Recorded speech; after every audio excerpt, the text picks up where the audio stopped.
अस्सलामुअलैकुम। Horror stories के एक न्यू एपिसोड के साथ मैं हूं मज़हर मलिक। कैसे हैं आप लोग? उम्मीद है खैरियत से होंगे। आज की ये खौफनाक सच्ची कहानी जो मैं आपको सुनाने जा रहा हूं, ये मुझे भेजी है मोहम्मद अब्दुर्रहमान ने लाहौर से।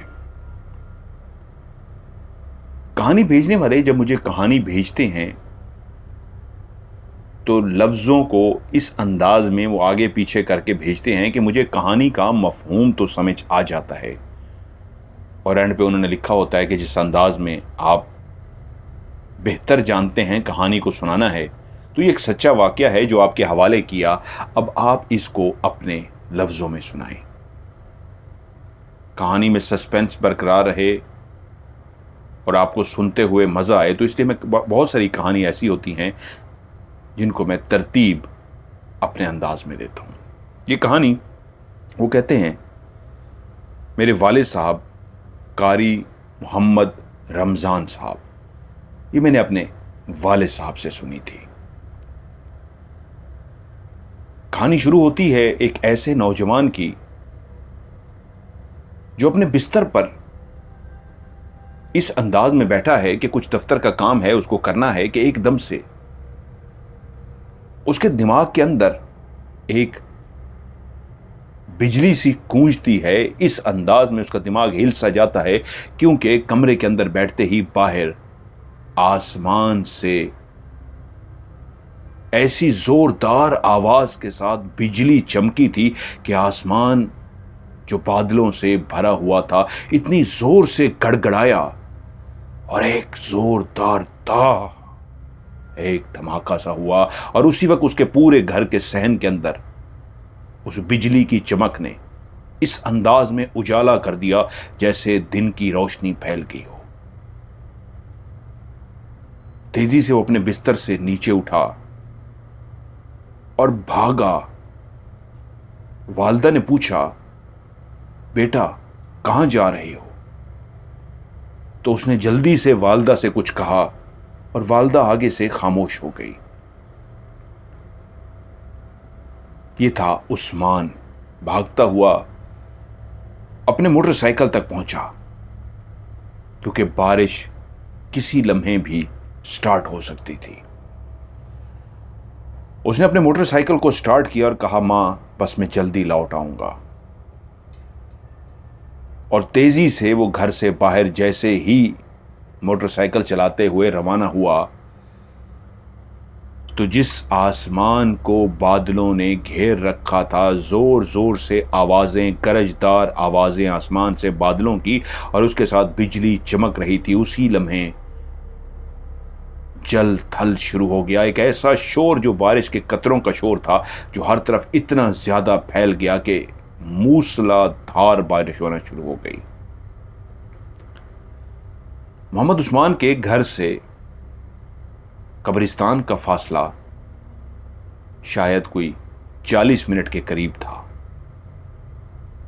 लेकिन इस तूफानी बारिश में बारिश की जोर जोर से गिरते हुए कतरे उसके चेहरे पे इतने जोर से पड़ रहे थे कि उसको महसूस हो रहा था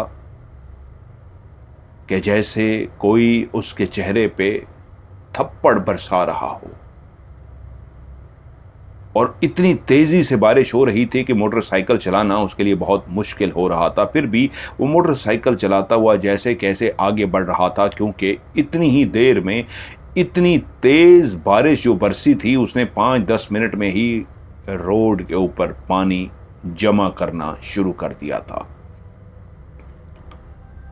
रात के 10:30 बजे वो अपनी बाइक को चलाता हुआ अपने मंजिल की तरफ रवां दवां था, लेकिन रास्ता पानी से भरा होने की वजह से और जोर जोर से बरसती हुई बारिश की वजह से, उस तूफान की वजह से, वो एक मखसूस रफ्तार से ज्यादा मोटरसाइकिल नहीं चला पा रहा था।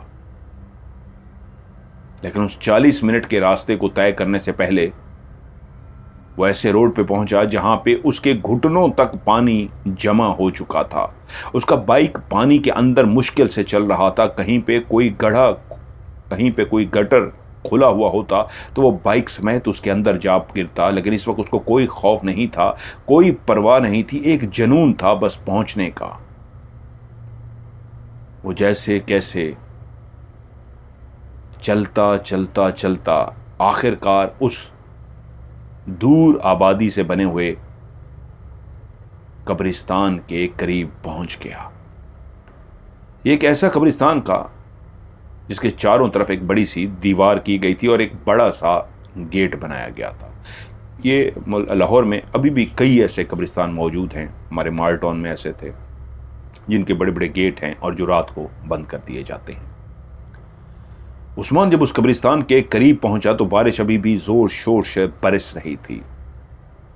उसने बाइक को जल्दी से एक साइड पे खड़ा किया और जानता था दरवाजा तो इस वक्त कब्रिस्तान का बंद होगा। गोरकन अपनी झोंपड़ी में अपने कमरे में पता नहीं जाग रहा है कि सो रहा है। इस तेज शोर करती बारिश में जब वो गेट के करीब पहुंचा तो जोर जोर से गेट को खटखटाना शुरू कर दिया। वो चिल्ला भी रहा था, आवाज जोर जोर से निकाल रहा था, दरवाजा खोलो, दरवाजा खोलो। लेकिन शायद बारिश का शोर इतना ज्यादा था कि गोरकन तक उसकी आवाज नहीं पहुंच पा रही थी। उसने फैसला किया कि वो गेट के ऊपर चढ़ेगा और दूसरी तरफ कूद जाएगा। उस तेज बरसती बारिश में जहां पे बादलों का शोर अपनी जगह पे मौजूद था, वो गेट के ऊपर तो चढ़ गया, लेकिन जैसे ही उसने गेट से नीचे छलांग लगाई तो जमीन पे गिरते ही उसका हाथ किसी नोकदार चीज से टकराया। उसके मुंह से एक चीख सी निकल गई, लेकिन कोई ऊंची आवाज में नहीं थी। वो चीख भी उस बादलों के शोर में, उस बरसती बारिश के शोर में दब सी गई। अपने हाथ की परवाह किए बगैर वो उठकर खड़ा हुआ। उसने कब्रिस्तान की तरफ देखा जो रात को इस वक्त इतना भयानक नजर आ रहा था। एक तो तेज होती बारिश और चारों तरफ दूर दूर तक फैले हुए कब्रिस्तान के अंदर दरख्त, और उस बरसती बारिश में जहां पे जोरदार बिजली चमकती तो हर तरफ बारिश के उस शोर में उस बिजली की चमक से पूरा कब्रिस्तान ऐसे रोशन हो जाता जैसे दिन का कोई लम्हा हो। अब उस कब्रिस्तान के अंदर भी पानी भर चुका था, लेकिन वो एक ऊंची जगह पे कब्रिस्तान था तो बहुत ज्यादा अभी पानी नहीं भरा था। वो कब्रिस्तान के अंदर ठप ठप की आवाजें निकालता हुआ, क्योंकि वो पानी के अंदर चल रहा था, तो जब भी पांव कदम इस अंदाज में पानी के अंदर रखता तो एक छप की आवाज पैदा होती। वो दीवानावार चलता हुआ अपने वालिद साहब की कब्र की तरफ जाना चाह रहा था। एक ऐसा शोर जो हर तरफ जल थल किए हुए था। बारिश जब भी बरसती है और जोर शोर से बरसती है तो उसका एक भरपूर शोर होता है। दरख्तों से कतरे इस अंदाज में टपकना शुरू हो जाते हैं जो अलग से एक शोर पैदा करते हैं। बारिश का शोर अलग से होता है। और कब्रिस्तान शहर खामोशा, जहां पे सब मुर्दे ऐसे सुकून से सो रहे होते हैं, जहां रात की तारीकी में भी ऐसा सुकून, ऐसी खामोशी होती है, उस कब्रिस्तान में इस वक्त बारिश ने एक अजीबो गरीब सा शोर मचा रखा था कि वो चलता हुआ उस गरजती बारिश में उस बिजली बार बार जो चमक रही थी, जिसकी रोशनी से वो रास्ता देख पा रहा था, वो जो पूरा कब्रिस्तान घुप अंधेरे में डूबा था, उस बिजली की चमक की वजह से वो रास्ते को देख पाता। वो इसी तरह आगे बढ़ रहा था कि दूर से ही उसने अपने वालिद साहब की कब्र को देख लिया। हैरत की बात यह थी, इर्द गिर्द की कब्र को देखना उसके लिए बहुत मुश्किल था। उसके साथ जो कब्रें थी उनको भी वो बहुत मुश्किल से देख सकता। जब भी बिजली जोर से चमकती तो वो बिजली ऐसी रोशनी पैदा करती कि वो आगे रास्ता देख सकता, वरना कदमों की स्पीड इंतहाई आहिस्ता होती। लेकिन दूर से ही उसने अपनी वालिद की कब्र को कैसे देख लिया? क्योंकि जिस दरख्त के नीचे उसके वालिद साहब की कब्र थी, उसने दूर से ही देखा उस कब्र के इर्द गिर्द एक रोशनी है, जैसे आसमान से, जैसे बादलों से एक मखसूस किस्म की रोशनी फैल रही हो। दूध की तरह उसका सफ़ेद कलर था उस रोशनी का, और उस रोशनी ने कब्र को चारों तरफ से अपनी लपेट में ले रखा था। और दूर से ही ऐसे जैसे ऊपर कोई जहाज हो, कोई उड़न तुश्तरी हो, या कोई ऐसी चीज़ हो जिसने एक मखसूस दूध की तरह की रोशनी नीचे फेंकी हो, और वो रोशनी सीधी कब्र को रोशन कर रही थी। दूर से ही एक बहुत बड़ी रोशनी, जैसे हम टार्च जलाते हैं उसके आगे से निकलने वाली रोशनी का जो एक ह्योला होता है, साइज़ होता है, वो छोटा था, लेकिन इस रोशनी का साइज़ इतना बड़ा था जैसे कोई 8 से 10 फुट गोल दायरा बना हो। 8 से 10 फुट का बड़ा गोल दायरा हो, और वो गोल दायरे की सूरत में लाइट कब्र के ऊपर पड़ रही थी।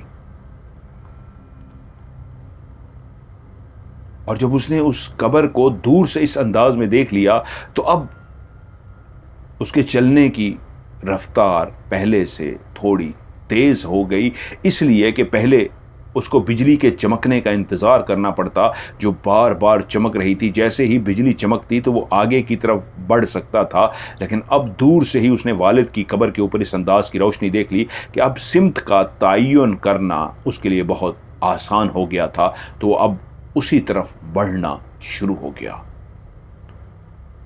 लेकिन जैसे ही अपने वालिद की कब्र के करीब पहुंचा, अब फासला इतना दूर रह गया था कि शायद 15 से 20 कदम के फासले पे वो कब्र होगी उसके वालिद की, कि तभी उसने देखा एक इंतहाई सफ़ेद सा ह्योला। वो जो रोशनी का एक दूधिया कलर का सफ़ेद रोशनी फैली हुई थी, उसी के अंदर एक और सफ़ेद सा ह्योला था जो दूर से उसको नज़र नहीं आ रहा था। 20-15 कदमों के करीब जाके उसने देखा एक और ह्योला है। रोशनी तो एक जगह पे रुकी हुई है, वो ह्योला सर वाली साइड से हरकत कर रहा है, वो शायद झुका हुआ था।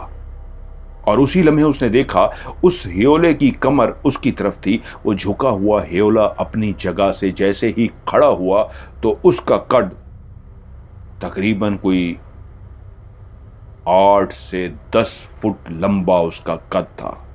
उसका पूरा वजूद ऐसे था जैसे किसी इंसान का वजूद होता है। उसने शायद सफ़ेद शलवार कमीज पहन रखी थी, लेकिन उसके वजूद के वो आर पार देख पा रहा था, ऐसे जैसे उसका वजूद ट्रांसपेरेंट बना हो, एक ऐसे शीशे का बना हो जो खिड़की के अंदर लगा होता है, जिसके आप आर पार देख सकते हैं।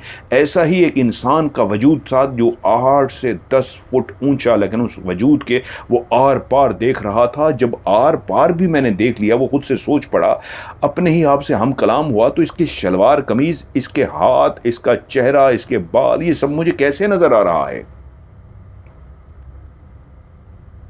और उसी वक्त वो जो बड़ा सा सफ़ेद सा ह्योला खड़ा था, वो फिर से सर वाली साइड पे झुक सा गया। वो कुछ करने में मसरूफ था। वो जैसे ही इस मंजर को देखा तो उसके दिल की धड़कन और तेज हो गई। वो और खौफजदा हो गया कि ये क्या कर रहा है।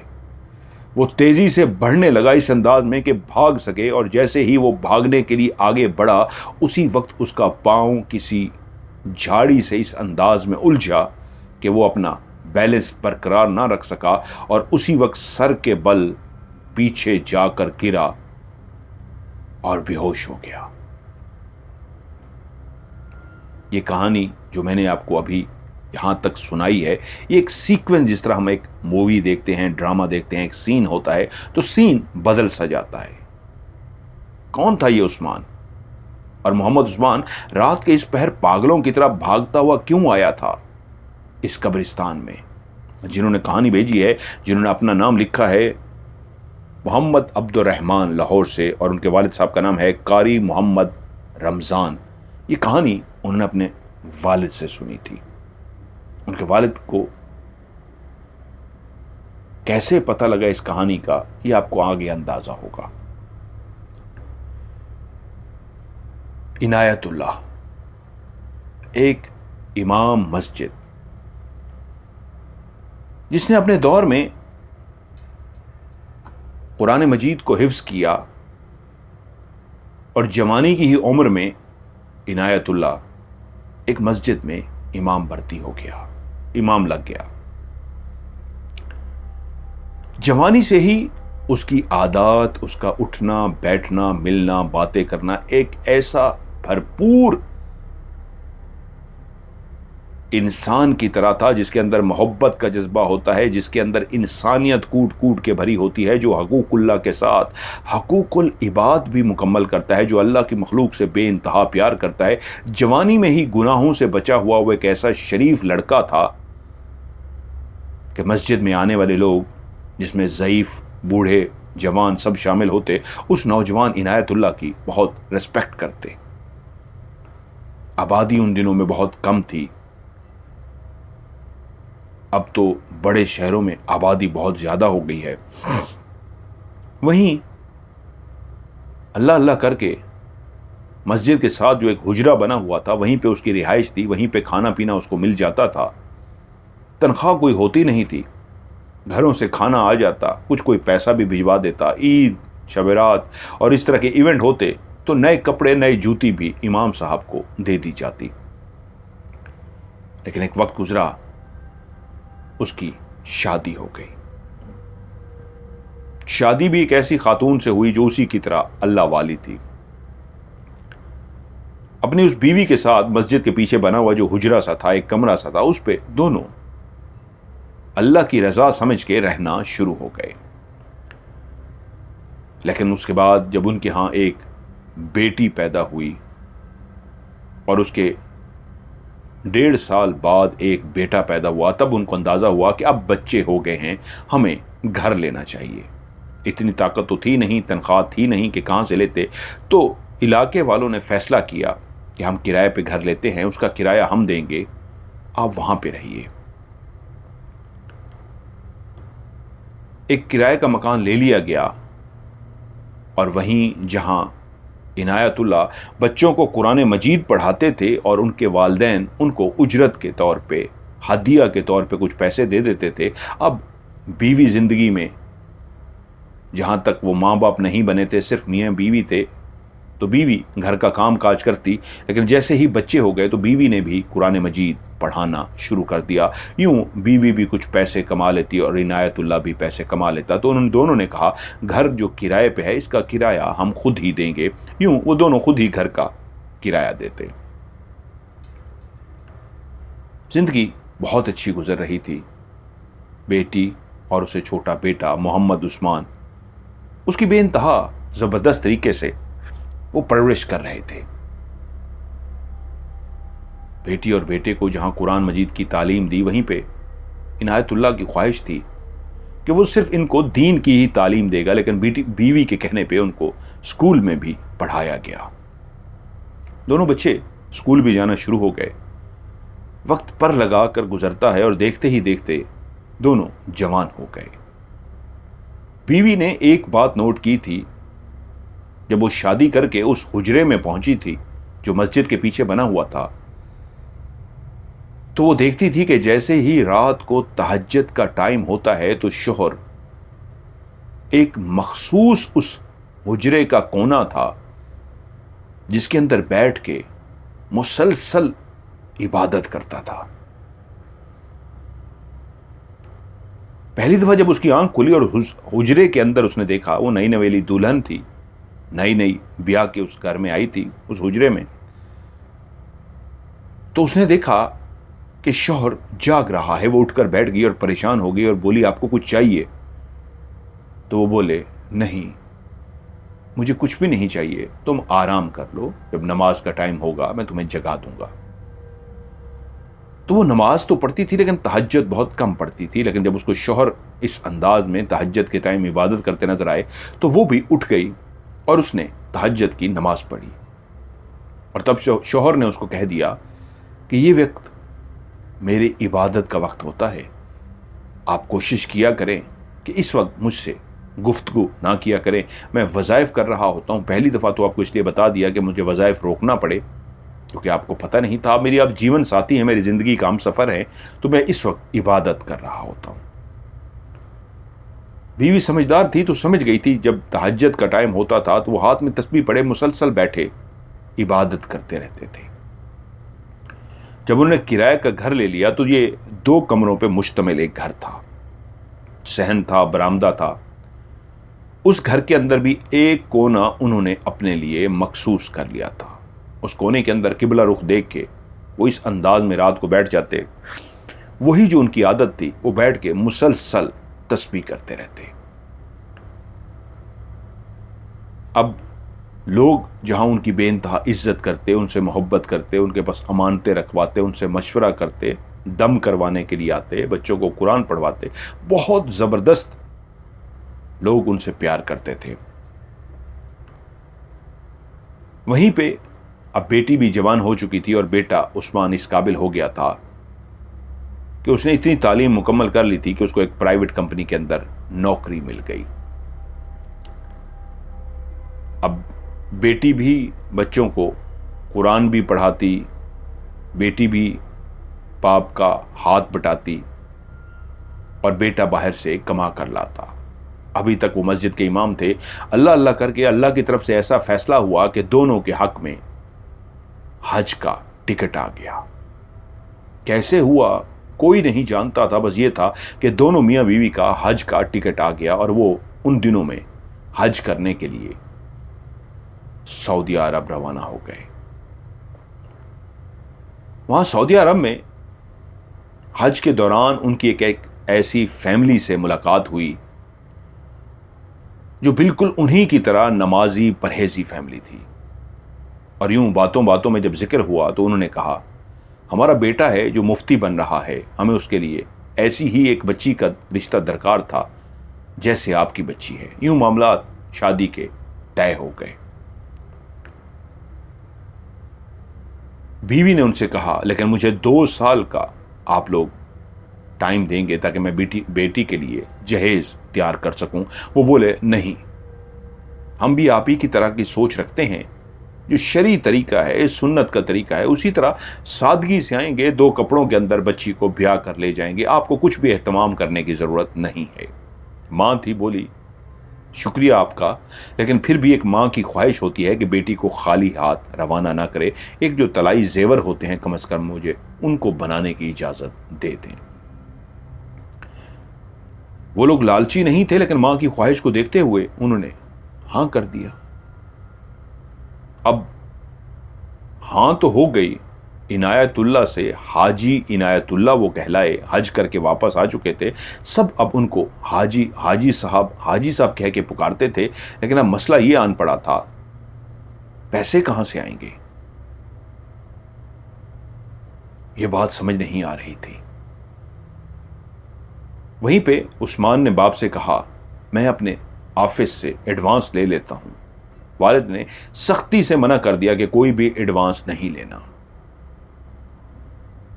गुजर बसर आसानी से हो रही थी, लेकिन उसमें जेवरात बनाना तो बहुत मुश्किल था और तो कोई आमदन थी नहीं। परेशान क्या करें। तो हाजी साहब कहते, अल्लाह है ना, वो बंदोबस्त कर देगा। कभी भी परेशान नहीं होना चाहिए, हर बात में उसकी रजा होती है। अब मियाँ बीवी जब दोनों रात को बैठते तो इस पे गौर व फिक्र करते कि वक्त करीब आ रहा है शादी का और क्या करें, कुछ समझ नहीं आ रही। हाजी साहब की वही रूटीन थी, अभी भी तहज्जुद के टाइम बैठ के एक इबादत करते। और बीवी ने कई दफ़ा उनसे पूछा भी था कि आपने मुझे हमेशा से मना कर रखा है कि मैं कभी भी इबादत के दौरान आपसे पूछती नहीं हूँ, बात नहीं करती हूँ, लेकिन मैंने अक्सर रात को जब आप इबादत कर रहे होते हैं तो आपको किसी से बोलते हुए सुना है। तो वो चौंकते और बीवी की तरफ देखते और कहते, क्या बोलते हुए? नहीं, बोलते हुए नहीं सुना होगा, मैं कोई तस्बीह ऊंची आवाज में कर रहा हूंगा, आपने मेरी तस्बीह सुनी होगी, मैं कुछ पढ़ रहा हूंगा। एक अच्छी बीवी की तरह वो खामोश हो जाती, लेकिन फिर एक दिन वो बोल पड़ी कि नहीं, मैंने गौर किया था, माजरत के साथ आप ये मत सोचिए मैंने आपकी जासूसी कर रही थी या मैंने सुना। मैं उसी वक्त नमाज के लिए ही आके खड़ी हुई थी कि मुझे महसूस हुआ आप किसी से जैसे हम कलाम हैं। आपने बात की और बात के बाद आपने जवाब का इंतज़ार किया, जैसे किसी के बात करने के बाद कोई जवाब का इंतज़ार करता है। आप कुछ देर खामोश रहे और उसके बाद फिर से आपने बोलना शुरू किया, जैसे किसी का जवाब सुन के आप फिर से बोल रहे हो। मैं आपके लफ्ज़ों को तो नहीं सुन सकी, लेकिन मैंने क्लियर ये सब सुना है। वो मुस्कुराते और बोलते, नहीं, मैं वजीफा कर रहा हूं। बेटी भी जानती थी वालिदैन परेशान है, शादी का सोच चुके हैं, लेकिन कहीं से पैसों का बंदोबस्त नहीं हो रहा। एक बात जो बेटी और मां दोनों जानते थे, अक्सर बीवी तो कई दफा महसूस कर चुकी थी, जब बच्चे नहीं हुए थे तब से महसूस करती थी, बेटी को अब महसूस होना शुरू हुआ था कि जिस जगह पे वालिद साहब रात को बैठ के तहज्जुद के टाइम पे इबादत करते हैं, उस जगह पे अक्सर गुलाब के फूलों की खुशबू आती। बीवी तो कई दफा महसूस कर चुकी थी, शौहर से पूछ भी चुकी थी, लेकिन कभी उसने उनको जवाब नहीं दिया था। उस दिन बेटी काम कर रही थी कि एकदम से कमरे के अंदर गुलाब के फूलों की खुशबू फैल गई। हैरान हुई, ये गुलाब के फूलों की खुशबू कैसी है? वो इधर उधर ढूंढते ढूंढते उस कोने में पहुंच गई जिस कोने से गुलाब के फूलों की खुशबू आ रही थी। वो खड़ी खुशबू को सूंघ रही थी कि ऊपर एक लकड़ी का, जो एक दीवार के कोने में पहले दौरों में कुरान मजीद रखने के लिए, संदूक रखने के लिए एक जगह बनाई जाती थी, शेड टाइप बनाया जाता था। तो ऐसे खड़ी हुई तो उसकी निगाह ऊपर शेड की तरफ पड़ी। एक संदूक सा रखा हुआ था और उसके ऊपर एक कपड़ा पड़ा हुआ था। उसके वालिदैन अक्सर वहां पे चीजें रखते थे, वो कपड़ा अपनी जगह से हिला हुआ था। वो समझी कपड़ा हिल गया है, मैं इसको ठीक कर दूं। वो उठी और जैसे सीधी हुई, उस कपड़े को उसने जैसे ही सीधे करने की कोशिश की तो देखा कपड़े के नीचे कुछ रखा हुआ है, जिसकी वजह से कपड़ा हिला हुआ है। उसने उस कपड़े को वहां से हटाया और जब उसको खोल के हटाया तो देखा नीचे एक और कपड़े की गठड़ी बनी हुई है, जैसे कोई चीज कपड़े के अंदर बंद हो और उसको गठड़ी के अंदर रख दिया गया हो। उसने वो गठड़ी सी उठाई, नीचे कपड़े को रखा और जैसे ही खोल के देखा तो एक कागज था। कागज के ऊपर सूरह जिन लिखी हुई थी और उस सूरह जिन के कागज के अंदर हजार हजार के नोट रखे हुए थे, जो बहुत ज्यादा थे। इतने हजार हजार के नोट कभी उन्होंने नहीं देखे थे। उसने गठरी उसी तरीके बंद की, कागज उसी तरीके वापस रखा, पैसे उसके अंदर रखे और उठा के उसी जगह पे रख दिया और सफाई वगैरह करके मां के पास गए और कहा, मां, अब्बा के ऊपर शायद कोई पैसे वगैरह रखे हुए हैं। तो बोली, हाँ बेटा, लोग अमानतें रखवाते हैं उनके पास, तो हो सकता है कोई अमानत रखवा के गया हो। लेकिन कह रही है, अम्मा, उसके अंदर एक कागज भी है सूरह जिन का। मां हैरान हुई, वो कैसा कागज है? तो मां भी साथ गई, उन्होंने गठड़ी को खोल के देखा तो हैरान हुए, कागज जिसके ऊपर पूरी सूरह जिन लिखी हुई है और उसके अंदर पैसे रखे हुए हैं। इंतजार किया, जब हाजी साहब घर तशरीफ ले आए तो उनसे पूछा गया कि क्या कोई आपकी अमानत, किसी ने कोई पैसों की आपके पास रखवाई है? बीवी के पूछने पे वो बोले, नहीं, इन दिनों में तो कोई ऐसी अमानत नहीं जो पैसों की सूरत में मेरे पास रखवाई गई हो। क्यों, खैर है? वो बोली, हाँ, जो आपका संदूक है वहां पे बच्ची को ये मिला है। उन्होंने कहा, दिखाओ मुझे। जब उस कपड़े को खोला गया तो उसके अंदर सूरह जिन के अंदर एक कागज था, उस कागज के ऊपर सूरह जिन लिखी हुई थी और उसके अंदर बेइंतहा हजार हजार के नोट रखे हुए, तो बहुत ज्यादा थे। वो एकदम परेशान हुए और बोले, नहीं, ये मेरे नहीं हैं, मेरे पास किसी ने ये अमानत नहीं रखवाई। तो फिर किसके हैं? उन्होंने कहा, शायद उस्मान फिक्रमंद है बहन की शादी के लिए, लगता है उसने दफ्तर से एडवांस ले लिया है। उसको मना भी किया था, उसको आने दो, उसको कहो ये वापस करे, ये गलत बात है। उस्मान घर पहुंचा और वही बात उससे पूछी गई तो उस्मान ने ला ताल्लुकी का ऐलान किया और कहा, अब्बा, जब आपने मुझे कह दिया था पैसे नहीं लेने, उधार नहीं लेना, तो मैंने नहीं लिया, मैं नहीं जानता इन पैसों के बारे में। अब जब बीवी, बेटी, बेटा तीनों ला ताल्लुक ठहरे तो उन्होंने वो गठड़ी उठाई और लेकर सीधे मस्जिद चले गए। मस्जिद जाके वहां के जो चंद मुअज्जिज़ीन थे, बुजुर्ग थे, उनको इकट्ठा किया और उनको कहा, आपकी मदद दरकार है। उन्होंने कहा, बताइए हाजी साहब। हाजी साहब ने वो गठड़ी उनके सामने रख दी। कहा, मेरे घर के अंदर ये इस अंदाज में मिली है कि मेरी बीवी, बेटी और बेटा ला ताल्लुक है, वो इसको नहीं जानते और मुझे भी कोई याद नहीं पड़ता मेरे पास किसी ने कोई अमानत रखवाई हो। रखवाते हैं तो मैं एहतियात बरतता हूं और वापस करता हूं। अब ये पैसे मिले हैं तो ये पैसे किसके हैं मैं नहीं जानता, तो मुझे मशवरा दरकार है, इन पैसों का क्या किया जाए।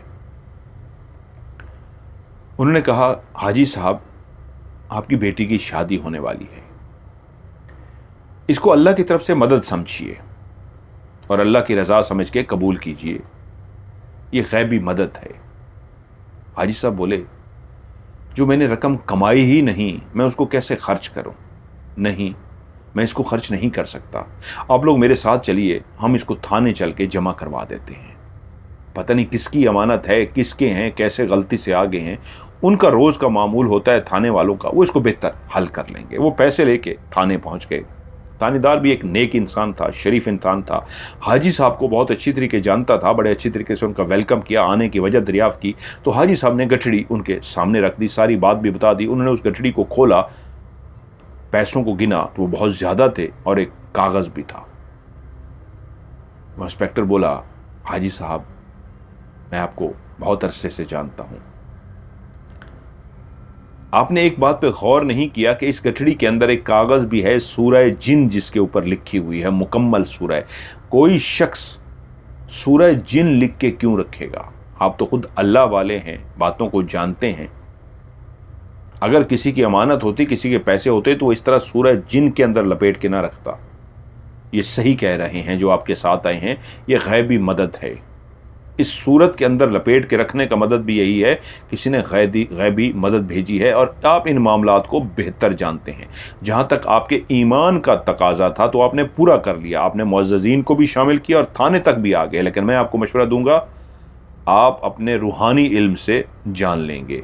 जाइए, और ये पैसे आपके लिए हैं। अब उनके ईमान को एक तस्कीन पहुंच गई थी कि उन्होंने अपनी पूरी उठा के फटाफट इस्तेमाल नहीं किए थे, मुअज़्ज़ज़ीन को भी बीच में डाला था, थाने भी जमा करवाने कह गए थे। जब सब ने ये कहा मदद आई है, अल्लाह की तरफ से आई है, तो उन्होंने उसको कबूल किया और यूं बेटी की शादी हो गई। अब बेटी की रुखसती बहुत अच्छे तरीके से हो गई। बीवी ने जिस तरह तलाई जेवर बनाने थे वो सारा बना लिया और बेटी को रुखसत कर लिया। हाजी साहब अपनी जिंदगी के बाकी दिन उसी तरह इबादत में गुजारते रहे। बेटा इमाम नहीं बना था, एक नौकरी की तरफ चला गया था। और काफी अरसे के बाद हाजी साहब को दिल का दौरा पड़ा और वो इस दुनिया से चले गए। जिस दिन घर से उनका जनाजा उठा तो मोहल्ले वाले इस बात पे हैरान थे कि जहां तमाम मोहल्ले वाले उस जनाजे में शामिल थे, वहां पे कई ऐसे चेहरों को देखा गया जो पहले उस मोहल्ले में नहीं देखे गए थे। खैर, उनको नमाज जनाजा पढ़ने के बाद कब्रिस्तान के एक मखसूस जगह पे दफन कर दिया गया।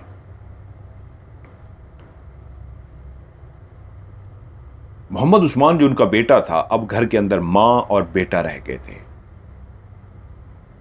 वालिद को इस दुनिया से गए हुए काफी महीने हो गए थे।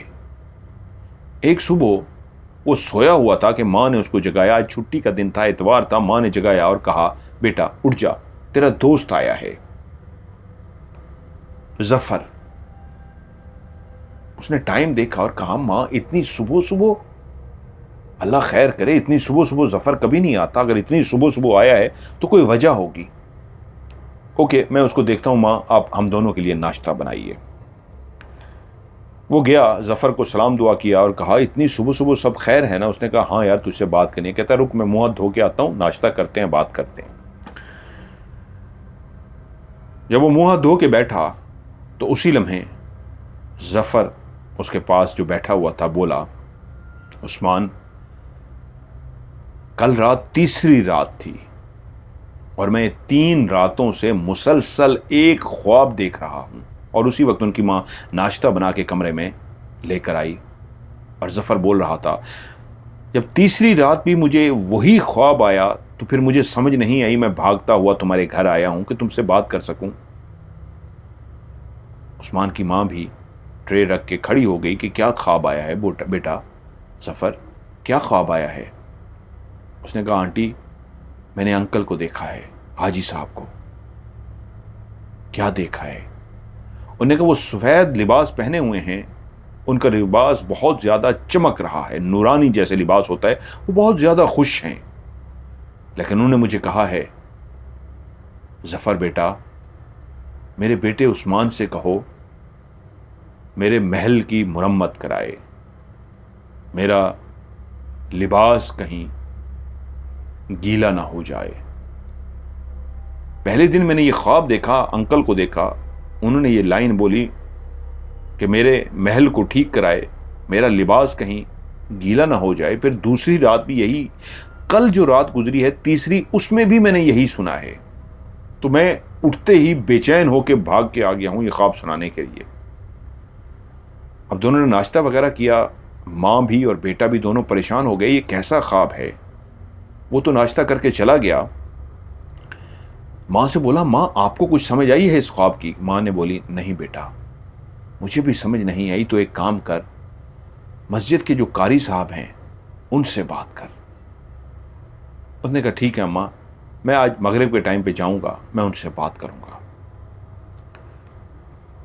मगरिब के टाइम वो मस्जिद गया।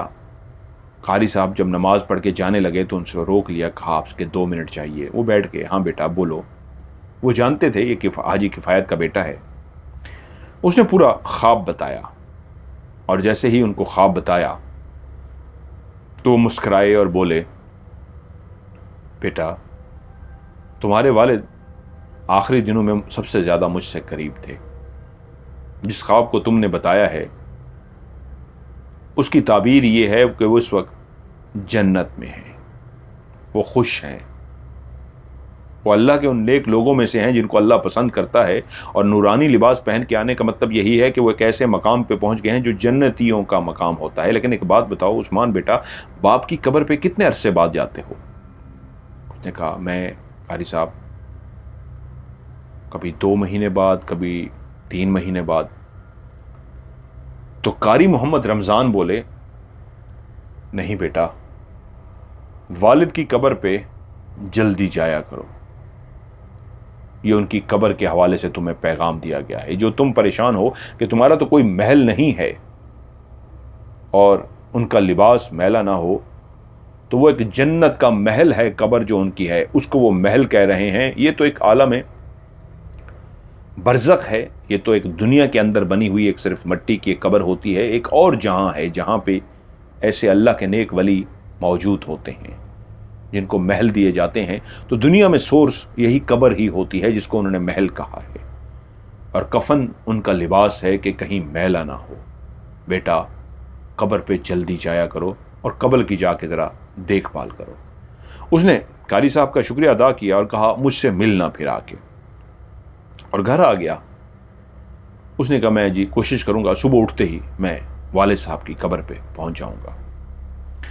वो आके मां को भी उसने बताया और अपने काम काज में लग गया। रात के 10 बजे जब वो अपने कमरे में बैठा था और जैसे ही बिजली जोर से चमकी और एक बादल गड़गड़ाया, तो एक लम्हे में उसके दिमाग में ख्याल आया कि वालिद का पैगाम ख्वाब की सूरत में मिला है, बेटा मेरे महल की मुरम्मत कराओ, मेरा लिबास कहीं गीला ना हो जाए, मैला ना हो जाए, गीला नहीं मैला ना हो जाए। और जैसे ही ये लाइन उसके दिमाग में आई तो उसके दिमाग को ख्याल आया कि वालिद की कब्र का कारी साहब ने भी कहा है, तो बाहर तो तेज़ बारिश होने वाली है, और अगर तेज़ बारिश होती है, वालिद की कब्र में कोई सुराख है, कोई मसला है, तो पानी अंदर चला जाएगा और उनका जो कफन है वो मैला हो जाएगा। तभी उन्होंने ख्वाब के ज़रिए पैगाम भिजवाया है कि महल की मुरम्मत कराओ, महल की देखभाल करो, लिबास मैला ना हो, तो वो शायद कफन मैला ना हो। तभी वो एकदम भागा और माँ ने पूछा, कहाँ? उसने कहा, माँ अब समझ आई है, अब्बा ने जो महल कहा है वो बारिशों की वजह से कहा है और उनकी कब्र शायद ठीक नहीं है। तभी उन्होंने कहा है लिबास मैला ना हो, और पानी अंदर चला गया तो उनका कफन मैला हो जाएगा, मैं कब्रिस्तान जा रहा हूँ। माँ समझ गई, बेटे को दुआएं दी और बेटा भाग गया, भागता हुआ पहुँच गया। और जब वहाँ पे पहुँचा तो वहाँ पे मंजर देखा, लाइट है, कोई सफ़ेद सा हेयोला है, और वहाँ पे वो गिरा और बेहोश हो चुका था। जब उस्मान की आंख खुली तो 2 से 3 लोग वहाँ पे बैठे थे। वो एक चारपाई पे लेटा हुआ था, उसके सर के अंदर दर्द हो रहा था। उसने अपना हाथ उठा के सर को टच किया तो सर के ऊपर पट्टी बंधी हुई थी, और उसी वक्त गोरकन की आवाज़ आई, बेटा तुम ठीक हो, तुम होश में आ गए हो? उसने इर्द गिर्द लोगों को देखा तो उसको अंदाज़ा हुआ वो गोरकन की उसी झोंपड़ी में है। वो बाकी लोग भी उठ के खड़े हो गए कि शुक्र है खुदा का, इसको होश आ गया है। उसने उठ के बैठने की कोशिश की तो वो बोले, बेटा अभी लेटे रहो, लेटे रहो। वो लेटा रहा और गोरकन के साथ जो लोग भी थे वो उससे बोले, शुक्र है जी, काफी देर बच्चा बेहोश रहा है लेकिन अब होश में आ गया है। उस्मान ने पूछा, मैं यहां पे कैसे पहुंचा हूं? तो गोरकन ने कहा, एक चीख की आवाज सुनाई दी थी।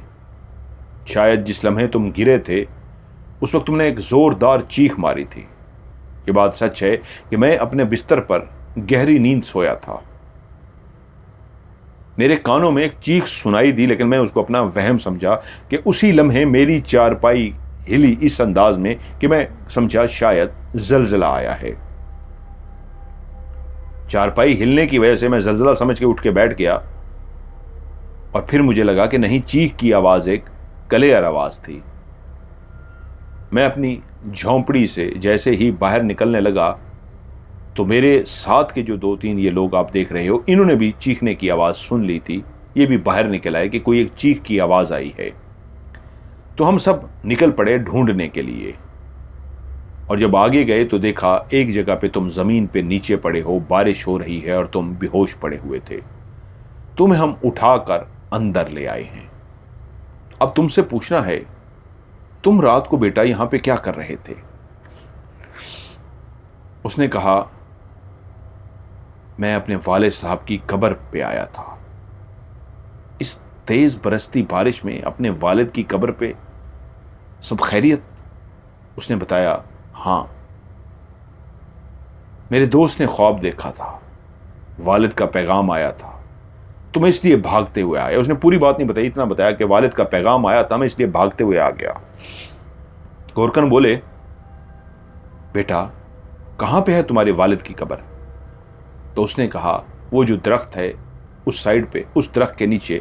तो गोरकन एकदम से बोला, कहीं उस दरख्त की बात नहीं कर रहे जो उस जगह पे है और वो है? उसने कहा, हाँ हाँ। उसने कहा, क्या तुम मुझे दिखा सकते हो उस कब्र को? गोरकन बोला। उसने कहा, हाँ। गोरकन एक अजीब सा हो गया था, उसको सहारा देके उठाया गया, वो उठ गया। बाहर बारिश रुक चुकी थी। वो 3 लोग, चौथा गोरकन और 5वां उस्मान, चलते हुए उस दरख्त के नीचे गए तो उस्मान ये देख के हैरान रह गया, बारिश कब की थम चुकी है, बारिश का पानी जो जमा हुआ था सब खत्म हो चुका है, पानी खुश्क है और उसकी वालिद की कब्र के ऊपर अगरबत्तियां जल रही हैं, गुलाब के फूल की पत्तियां पड़ी हुई हैं और कब्र इस अंदाज में मट्टी लेप दी गई है जैसे ताजा कोई कब्र को लेप कर गया हो। उसने कहा, यह मेरे वालिद की कब्र है, क्या आपने ये इसको ठीक किया है? ये नए मिट्टी से उसको लेप दिया गया है और ये गुलाब के फूल पड़े हैं, उसकी पत्तियां पड़ी हैं और अगरबत्तियां जल रही हैं। उस गोरकन ने कब्र को देखा और कहा, मैं समझ गया हूं, मैं समझ गया हूं, आओ मेरे साथ। वो उनको लेकर वापस उसी झोंपड़ी में आ गया। कुछ देर खामोश रहा और उसके बाद बोला, बेटा जिंदगी अब खत्म होने वाली है। छोटा सा था तो इस कब्रिस्तान में आंख खोली थी। हम जो गोरकन होते हैं ना, हम दुनिया में क्या क्या नजारे देखते हैं इन कब्रिस्तानों के अंदर कोई भी नहीं जानता। ये जो 3 शख्स देख रहे हो ये मेरे रिश्तेदार हैं। शायद ये भी कुछ नजारे देख चुके हों, लेकिन मैं जो जिंदगी में नजारे देख चुका हूं, इस मरने से पहले मैं उनको कभी नहीं भूल सकता। कई कब्रें हैं जिनके कई नजारे हैं। तुम्हारे वालिद की कब्र, इस कब्र के ऊपर मैंने अक्सर गुलाब के फूलों की पत्तियां देखी हैं और जिस अगरबत्तियों की तुम बात कर रहे हो, मुझसे पूछ रहे हो कि मैंने जलाई हैं, तो मैंने अक्सर जली हुई देखी हैं। यहां पे अगरबत्तियां लगी होती हैं, क्या तुम जलाकर जाते हो? उस्मान ने कहा, नहीं, मैं तो 2 महीने 2.5 महीने बाद आता हूं। उसने कहा, अक्सर अगरबत्तियां जल रही होती हैं। लेकिन एक बात उसने रुक के पूछा, तुम बेहोश क्यों हुए थे? तुमने बताया तुम तो अपने वालिद की कब्र पे आए थे। एक नेक इंसान की कब्र है और नेक इंसान की कब्र जिसका आगे मैं तुम्हें तफसील से बताता हूं, तुम बेहोश क्यों हुए? उस्मान चौंक पड़ा और उसने कहा, मैंने क्या देखा? उसने वो मंजर बताया, कैसे एक लाइट निकल रही थी और कैसे एक शख्स झुका हुआ था और कैसे। तो वो गोरकन बोला, मैं समझ गया।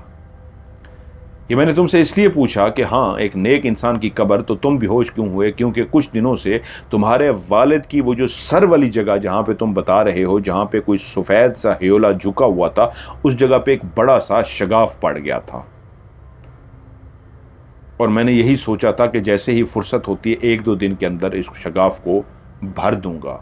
वो सर वाली साइड से बना था, काफ़ी बड़ा शगाफ था, इतना बड़ा भी नहीं था, लेकिन इतना कि एक हाथ अंदर चला जाए। लेकिन मैं शायद भूल गया। आज चौथा 5वां दिन है, मुझे याद आ रहा है वो मैंने शगाफ देखा था, और वो शगाफ मैं भूल गया बंद करना। और अभी जब तुमने अपने बाप की मुझे कब्र दिखाई है, उसी जगह पे बेहतरीन तरीके से लेप दिया गया है, उस शगाफ को बंद किया गया है। हाँ बेटा, तुम्हारे बाप की कब्र में एक शगाफ था, और यकीन मानो इस कब्रिस्तान की ये वाहिद कब्र है तुम्हारे वालिद साहब की, जिसके मुसलसल गुलाब की पत्तियों ना सिर्फ नज़र आती हैं, बल्कि गुलाब के फूलों की खुशबू आती है। रात को पहली दफ़ा जब मैं चौंका था, ये पुरानी बात है, तुम्हारे वालिद को जब दफनाया गया दिन के टाइम पे, उनको दफनाए हुए 1 दिन हुआ था, 2 दिन, 4 दिन, ये मैं नहीं जानता, लेकिन ये नई कब्र थी। ये मुझे ये पता है कि एक दिन रात को मुझे नींद नहीं आ रही थी, मैं अपने बिस्तर पे करवटें बदल रहा था कि मेरा दिल बेचैन सा हुआ, जैसे उठ के कोई चहलकदमी करूं। और मैं चहलकदमी करने के लिए जैसे ही अपने घर से बाहर निकला, तो मुझे महसूस हुआ कब्रिस्तान के अंदर आज बहुत तेज गुलाब के फूलों की खुशबू फैली हुई है। मैंने कहा ये खुशबू कहाँ से आ रही है? उससे पहले तो यहाँ पे गुलाब के फूलों की खुशबू नहीं थी। मैं चलता हुआ जब आगे गया, जिस तरफ खुशबू मुझे खींच कर लेके जा रही थी, उसी खुशबू की तरफ ही मैं आगे जा रहा था। तो चलते चलते जिस कब्र के ऊपर मैं पहुंचा, तो वो तुम्हारे वालिद साहब, जिनका नाम आप हाजी साहब बता रहे हो, हाजी साहब की कब्र थी, जिसके ऊपर ऐसी गुलाब की फूलों की पत्तियां पड़ी थी कि उससे खुशबू आ रही थी। मैंने कहा अगर इस कब्र पे गुलाब की पत्तियां, गुलाब के फूल कोई डाल भी गया है, तो हवा तो चल नहीं रही, तो इतनी दूर तक खुशबू क्यों आ रही है? बाजू का जब हवा चलती है कब्रिस्तान में, किसी कब्र पे फूल पड़े हों तो दूर तक खुशबू आ जाती है, लेकिन आज तो हवा भी नहीं थी।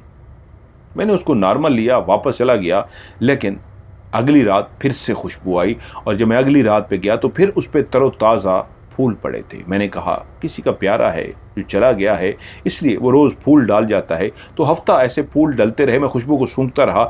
लेकिन फिर उस दिन मैं हैरान हुआ, जिस दिन मैंने देखा कि आज पहले से ज़्यादा खुशबू की, फूलों की खुशबू आ रही है।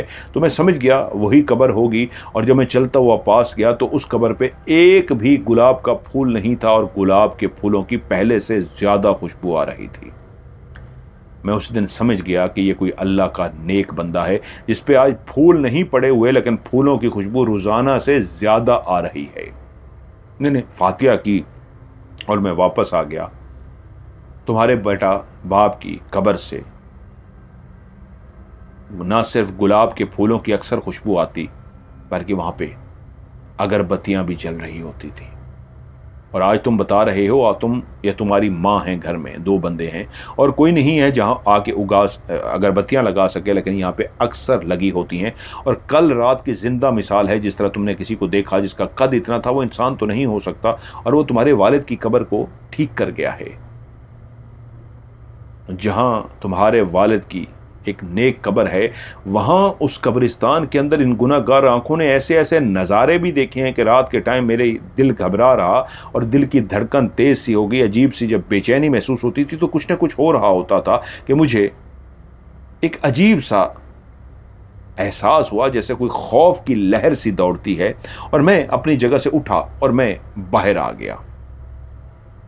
ये इतनी अंधेरी रात थी, आज शायद चांद 0 का था, आखिरी चांद की तारीखें थी, इसलिए घुप अंधेरा था।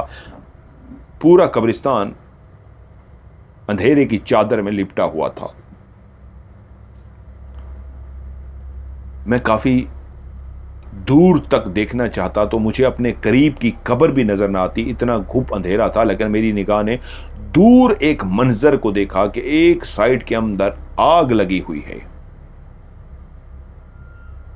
और बेटा तुम यकीन नहीं मानोगे, और जैसे ही मैंने उस घुप अंधेरे के अंदर उस आग को जलते हुए देखा, तो मैं हैरान रह गया कि ये आग किस चीज़ की है।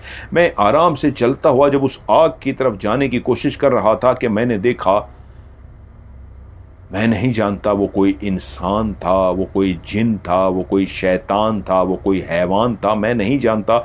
अभी मैं काफ़ी फासले पे था कि मैंने एक इंसान की तरह की चीख सुनी है और एक इंसान के वजूद को आग लगते हुए देखा है। वो बैठा हुआ था शायद नीचे कि एकदम से आग जो जल रही थी, उस आग ने उसके वजूद को इस अंदाज में अपनी लपेट में ले लिया कि वो छलांग मारकर खड़ा हो गया। वो चीख रहा था, वो चिल्ला रहा था, उसके पूरे वजूद पे आग लगी हुई थी। और उसके बाद वो भागता हुआ बाहर की तरफ भागा। मैं उसकी मदद करने के लिए, ये कौन है, मैं चलता हुआ उसके पीछे गया, लेकिन इतना घुप अंधेरा था, मैं आराम आराम से चल रहा था। हम गोरकन को तो एक एक रास्ते का याद होता है, लेकिन फिर भी घुप अंधेरे की वजह से मैं उसके पीछे तो गया, लेकिन वो दीवार फलांग के जा चुका था। और जब मैं उस जगह पे पहुंचा जहां पे वो आग लगी थी, तो देखा वो एक कब्र का बड़ा सा सुराख किया हुआ था उसने कब्र की साइड से, और उस सुराख के बिल्कुल सामने वो आग जलाकर बैठा था। वो आग पे क्या कर रहा था, क्या पढ़ रहा था, मैं कुछ नहीं जानता। मैंने उसके वजूद को आग लगते हुए देखा और उसको भागते हुए देखा था, और वो यहां से चला गया। और कुछ ही अरसे बाद मैंने एक और भयानक मंजर देखा था। मैं अपने बिस्तर पर सोया हुआ था कि मेरे कानों ने एक चीख की आवाज को सुना था। वो भी एक घुप अंधेरी रात थी, ऐसी घुप अंधेरी रात कि पहले से ज्यादा घुप अंधेरा होता है। हम गोरकन के दिलों में खौफ नहीं होता, ये शहरें खामोशियां हैं, मुर्दे सो रहे होते हैं, आखिरी आराम गाह है, लोग डरते हैं। लेकिन जब कोई चीख की आवाज सुनाई दे तो गोरकन भी हिल के रह जाता है कि खुदा खैर करे, सब खैर तो है ना। तो मैं अपनी बिस्तर से उठ के बैठ गया, अल्लाह खैर करे, ये क्या हुआ है। ये एक सर्दियों की रात थी, मैंने रज़ाई के अंदर लेटा हुआ था, और जैसे ही मैं बाहर खड़ा हुआ तो बाहर शदीद धुंध थी और बहुत ज़्यादा सर्दी फैली हुई थी।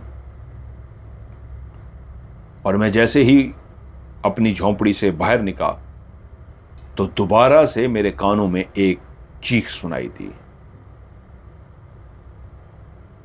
और मैं उस धुंध के अंदर जैसे ही बाहर उस चीख को फॉलो करते हुए कि चीख किस जगह से आई है, आवाज़ किस जगह से आई है, उस तरफ जाने के लिए हटा तो मुझे एक दरख्त के पीछे रोशनी सी नजर आई जो काफ़ी फासले पे था।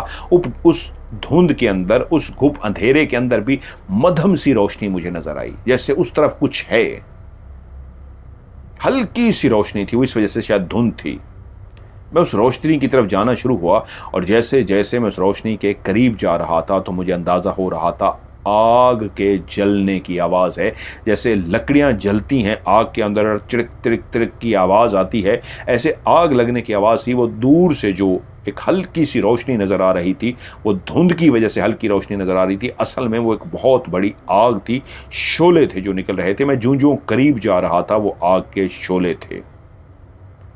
और जब मैं उस धुंध में, सर्दी में कांपता हुआ एक कब्र के करीब पहुंचा तो बेटा वो कब्र खुली हुई थी, और उस कब्र के अंदर से आग लगी हुई थी।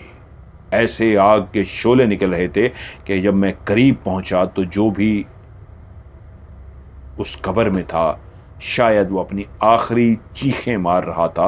वो हल्की हल्की चीखें हो चुकी थी, ऐसे जैसे आग जलने की वजह से, आग की तकलीफ़ की वजह से कोई कराहता है, तकलीफ़ में आता है, चीखें मारता है। अब वो चीखें मध्यम हो रही थी लेकिन वो जल रहा था। मैं खड़ा कांप गया, क्या मुझे कब्र के अंदर झांकना चाहिए, क्या मुझे कब्र के अंदर देखना चाहिए। मैं इस बात पे हैरान था और यह भी फैसला नहीं कर पा रहा था कि क्या करूं। मेरे दिल ने कहा देखने में क्या हर्ज है, शायद किसी को मदद की ज़रूरत हो।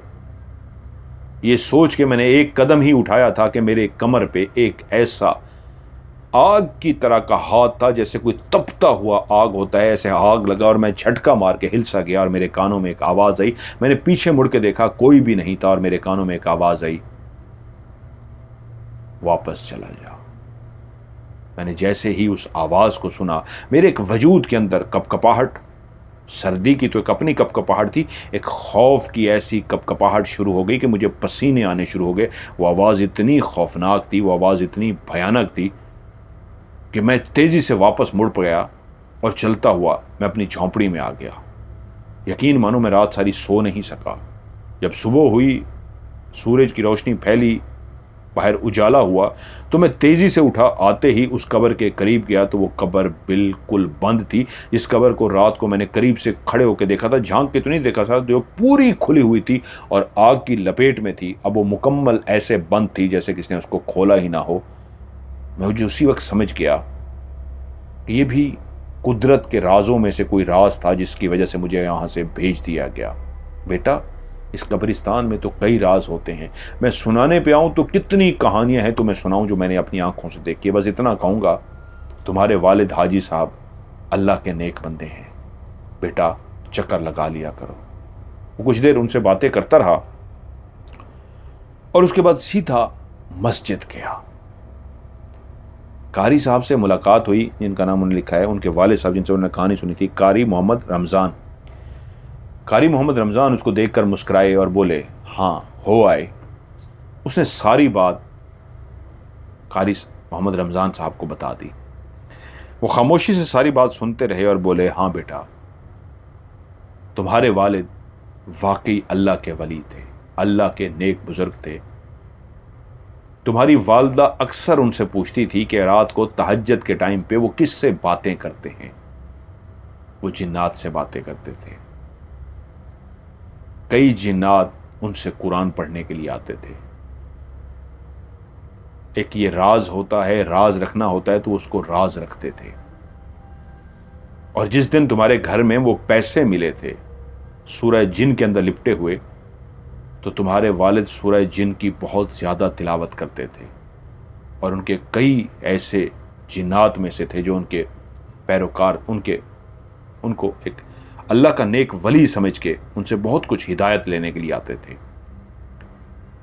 तुम जानते होगे कि वो पुलिस तक गए थे उन पैसों को वापस करने के लिए, और उनको पुलिस ने भी कहा था ये आपको गैबी मदद आई है। और उसी रात ही उनको पता लग गया था। वो एक जिन ने ही अपने उस्ताद मोहतरम को ये कह के हल्फन कि ये हक हिलाल के पैसे हैं, कोई ऐसे पैसे नहीं हैं कि मैं चोरी करके लाया हूँ या कहीं से लाया हूँ, ये हक हिलाल के पैसे हैं। तो उन्होंने उससे पूछा था, तुम्हारे पास हक हिलाल के पैसे कहाँ से आए? तो उसने बताया था कि इंसानी रूप धार के उसने कई ऐसे काम किए हैं जिसमें उजरत के तौर पे उनको बहुत बड़ा पैसा मिला है। कुछ दुनियावी काम ऐसे होते हैं, जैसे कोई मजदूर भट्ठे पे काम करता है तो उसके तो बहुत कम पैसे होते हैं, लेकिन कुछ काम ऐसे होते हैं कि जिन्नात इंसानी रूप धार के एक बड़ा प्रोजेक्ट है, एक बड़ा काम है, या एक ऐसा काम जो फंस गया हुआ है अमीर लोगों का, और उनको एक ऐसे बंदे की ज़रूरत होती है जो कहते हैं अगर हमारा ये काम कर दे तो हम इसकी उजरत बहुत ज़्यादा देंगे। तो वहाँ पे जिन्नात इंसान का रूप धार के, वही अफसर बन के, वो इस महकमे का उस या इंजीनियर बन के या कुछ भी कह लो, रूप धार के आते हैं और कहते हैं अगर हम आपका ये काम कर दें तो आप इसके बदले क्या देंगे। तो वो मुंह मांगी रकम देने को तैयार हो जाते हैं। तो जिन्नात वहाँ पे वो मेहनत करते हैं, उनका वो काम कर देते हैं, और उजरत में जो उनको पैसे मिलते हैं, तुम्हारे जैसे वालिद जैसे जो कई अल्लाह के वली होते हैं उनकी फिर वो मदद करते हैं। और इस बात पर उनको हल्फन कहते हैं कि हम कमा के लाए हैं। तुम्हारे वालिद को भी उन्होंने गारंटी दे दी थी कि उनके कमाए हुए पैसे हैं, तभी तुम्हारे वालिद ने तुम्हारी बहन की शादी की थी। और जिसको तुमने उस कब्र के साइड पे, जिस जगह पे तुम्हें गोरकन ने बताया है कि एक सुराख था जिसको वो सोच रहा था भरेगा, वो गोरकन है। ज़्यादा मामला तो नहीं जानता, क्योंकि मैंने कहा ना तुम्हारे वालिद साहब बहुत सारी बातें मुझसे शेयर करते थे, इसलिए मैं बहुत कुछ जानता हूँ। कई जिन्नात उनके शागिर्द थे। तुम लेट पहुँचे, तुम्हारे वालिद पैगाम पहुँचाते रहे, लेकिन पहले ही दिन वो ख्वाब सुना देता तो तुम शायद अपने वालिद की कब्र को ठीक करा लेते। उसने दूसरे दिन भी ख्वाब को इग्नोर किया। जब वो तीसरे दिन उसने ख्वाब देखा तब वो भाग के आया, और उस वक्त भी तुम मगरिब के बाद मेरे पास आए, और जब तक तुम्हें समझ आई और तुम भागते हुए कब्रिस्तान में पहुंचे तो वो देर हो चुकी थी, और तुमसे पहले ही कोई उनका शागिर्द जो असल में जिन था उनकी कब्र पे मौजूद था। वो जो तुमने रोशनी देखी वो उस जिन्नात की ही रोशनी थी, और वो जो सफ़ेद ह्योला जो 8 से 10 फुट का था वो जिन ही था, और उस जिन ज़्यादे ने तुम्हारे वालिद की कब्र को रिपेयर कर दिया था, लेप दे दिया था।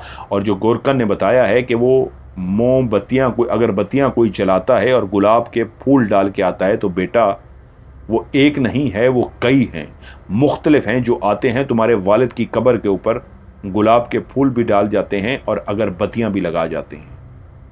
और जो उस कल रात तुमने देखा है, वो भी उनके एक शागिर्दों में से था। और आखिरी बात बेटा, मैं जानता हूँ तुम्हारे वालिद का जब जनाजा था तो गांव के लोग, इस गली मोहल्ले के लोग अक्सर बातें कर रहे थे कि काफ़ी हमने ऐसे चेहरों को देखा जो पहले कभी नहीं देखे थे। मैं जानता था बेटा, वो इंसानों के रूप में जिन्नात थे जो तुम्हारे वालिद के जनाजे में शामिल हुए थे। इसलिए उनको आज तक किसी ने नहीं देखा और दोबारा भी नहीं देखा, ना ही कभी देखेंगे, क्योंकि उस लम्हे वो सिर्फ नमाज जनाजा पढ़ने के लिए इंसान के रूप में आए थे, वो सब जिन्नात थे। बेटा, अब अपने वालिद की कब्र पे जाते रहना। उन्होंने उस्मान को ताकीद की और बहुत सारी ऐसी बातें बताईं और वो शुक्रिया अदा करके चला गया। जिन्होंने कहानी भेजी है उनका नाम है मोहम्मद अब्दुर्रहमान, लाहौर से। वो कहते हैं, ये जो कारी साहब जिनके पास उस्मान गया था और कारी साहब जिन्होंने सारी बात उस्मान को बताई थी, वो मेरे वालिद साहब थे जिनका नाम था कारी मोहम्मद रमज़ान।